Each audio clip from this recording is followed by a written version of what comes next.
The author said, extra detail, how the Wahhabis deny ta'weel. This is called extra detail because this requires some more thinking and because you might not need this information in a discussion with a Wahhabi, as we will mention insha'Allah ta'ala. Question 18. If the Quran so clearly validates ta'weel, how can the Wahhabis deny it? What do they say about this verse? Meaning the verse that talks about the muhkam and mutashabih verses. We say that this ayah warns us from them, the mushabbihah. And there are people similar to the mushabbihah, like all the deviant groups who misinterpreted ayahs to explain their ill convictions, but the mushabbihah in particular. So someone might say, well, if the case is so clear, how do they explain this ayah? The Wahhabis deny the validity of ta'weel by referring to the verse وَمَا يَعْلَمُ تَأْوِيلَهُ إِلَّا اللَّهُ. No one knows its ta'weel except Allah. They say it is not permissible to make ta'weel, which is the non-literal inference. That's what they mean, the alternative explanation. Because the verse says that no one knows the ta'weel except Allah. And if we are to abandon ta'weel, then we must take the verses literally. It stands to reason, if only Allah knows the ta'weel, then it makes no sense for us to try to make any ta'weel. So we just take it as it is, and Allah knows how all of that is. We answer, the word ta'weel has numerous meanings, and when reciting this verse as you did, O Wahhabi, and stopping at the word Allah so that the verse means no one knows its ta'weel except Allah, this actually means no one knows the manifestation or time of happening of certain matters like the day of judgment or the coming of the one-eyed impostor except Allah. According to this recitation of the verse, so that means it's valid to stop at the name Allah like they did. They didn't pervert the ayah as far as its recitation. According to this recitation of the verse, Allah dispraised the Jews who tried to determine the exact time of the occurrence of Judgment Day by referring to some of the mutashabih verses of the Quran, like Alif Lam Mim, which are 3 Arabic letters. This verse and similar verses such as Noon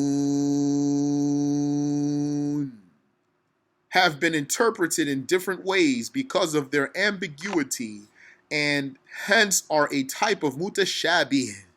These are a type of mutashabih ayah in the Quran. The word ta'weel can mean the manifestation or the time of happening, as proven by the saying of Allah, هَلْ يَنْظُرُونَ إِلَّا تَأْوِيلَهُ يَوْمَ يَأْتِي تَأْوِيلُهُ. Okay, before we go there, let's back up really quick. So the Wahhabis recited a valid recitation of Al-Quran, but misunderstood it. وَمَا يَعْلَمُ تَأْوِيلَهُ إِلَّا اللَّهُ. No one knows its ta'weel except Allah. They thought this is in reference to the ayahs of the attributes of Allah, like Ar-Rahman wa 'ala al-'arsh istawa and Yadullahi fawqa aydihim. When reciting it here and stopping here is about another type of mutashabih, which are those letters. فَأَمَّا الَّذِينَ فِي قُلُوبِهِمْ زَيْغٌ فَيَتَّبِعُونَ مَا تَشَابَهَ مِنْهُ. As for those who have deviance in their hearts, They follow what is ambiguous from the Quran. ابتغاء الفتنة وابتغاء تأويله. Seeking tribulation and seeking its ta'wil. So they follow what's mutashabih and seeking its ta'wil. Here it means those Jews who went after the verses of the Quran that are like disjointed letters, like disconnected letters. And they tried to determine when Judgment Day would happen by these letters. So that's how they were making ta'wil with the mutashabih, according to this recitation. What's the proof that ta'wil can mean time of happening? Allah says, هل ينظرون إلا تأويله يوم يأتي تأويله. Are they awaiting anything other than Judgment Day's ta'wil? Its ta'wil, Judgment Day's ta'wil. That's what this ayah is about. This is now not the ayah about the muhkam and mutashabih verses. This is an ayah, a different ayah, that uses the word ta'wil with a meaning other than the interpretation, like tafsir. And in a way, it still means tafsir, but it's in a different context because it means when Judgment Day will occur. هَلْ يَنْظُرُونَ إِلَّا تَأْوِيلَهُ. Are they awaiting anything but its manifestation, for it to happen, for its occurrence, for the advent of it? يَوْمَ يَأْتِي تَأْوِيلُهُ.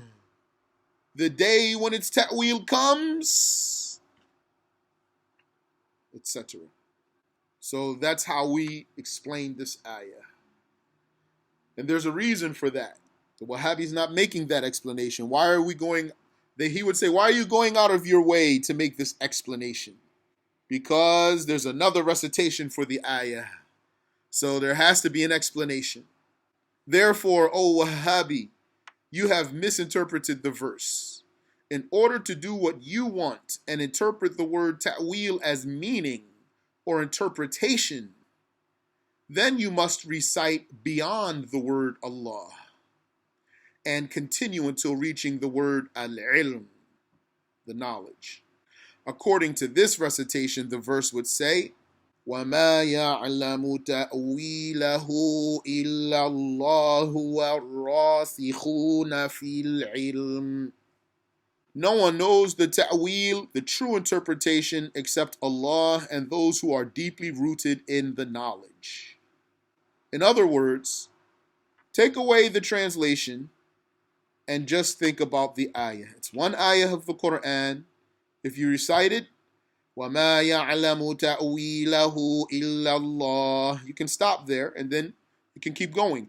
وَالرَّاسِخُونَ فِي الْعِلْمِ يَقُولُونَ, etc. Or you can recite the very same ayah. وَمَا يَعْلَمُ تَأْوِيلَهُ إِلَّا اللَّهُ وَالرَّاسِخُونَ فِي الْعِلْمِ. Stop there. And then start. يَقُولُونَ آمَنَّا بِهِ, etc. In this way, both recitations comply. For just as there is no contradiction between the verses of the Quran, there must be no contradiction between its recitations, as already mentioned. So we said that sentence previously to get the mind ready for this case. And so this is it. The summary of all of that is this.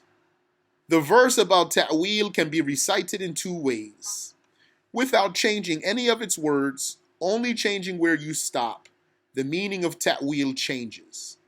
Since one recitation means no one knows its ta'wil except Allah, and the other means no one knows its ta'wil except Allah and those who are deeply rooted in the knowledge, the word ta'wil must have a different meaning in each recitation, or else the Quran would contradict itself.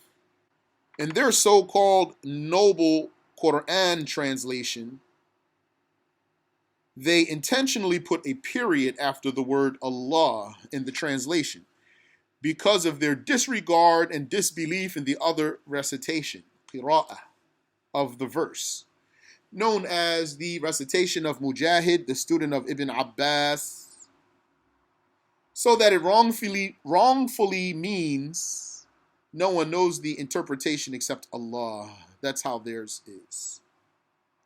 This detail about the two recitations of this verse may not be needed for many, so do not bring it up without need, especially if you do not completely understand this point. If you do bring it up without a need, you risk ruining your advantage in the debate by opening a door that allows the Wahhabi to talk himself out of the corner that you put him into. It means you focused like you're supposed to. You didn't let him change the subject. You didn't let him escape your question. So now he's cornered.